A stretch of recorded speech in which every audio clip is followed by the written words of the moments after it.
Ena kam ti nyom den ni bon. Akamado di Jehovah mbok dem ni tonyen. Ku yang ni tonyen isang. Ikiru kiti meri mendem fana ya fanikon. Ino idem mo. Yenyene meri de ka yetem mo. Akamado di udo.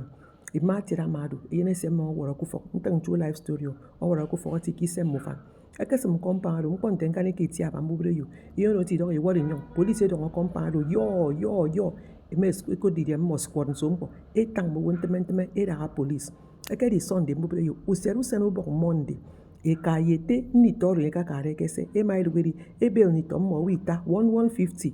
450,000 esiyong ni tom mo efe. Edi yen mami oso. Mami kine koko eka wene. Atwa yede semide. Eti di onke mkwe banga. Mmo yem keni kubo. Akpara walo. Ended up esneke sel urwatiet.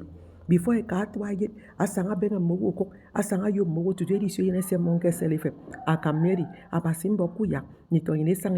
Eke du kuidomo. Kuyang nito yene sang. Eke men se momi di onke. Kuyang nito yene ka. Eke men por unkukop. Afani kong jem fana listen kes rufo. Jehovah mbok deb nito yene kidangba. Mom nito yene kama. Kuyang nito yene rando song yene. Akama mi ya fori yoro. Mo bonga kam lo fi. Firme so suwe video mido. Nte o Jehovah basi. Mbok edide mbiyoku. Deb nito yene kidangba fo. Kuyang nito yene kurumbiara. Kuyong yakari kentang mo. Nito ando don mo yet. Yeke sende men kidang video mi. Abasi yedep fi. Edem nito fo. Yene di kwe mbiara kibun nito yene. Kenyang Jesus. Amen.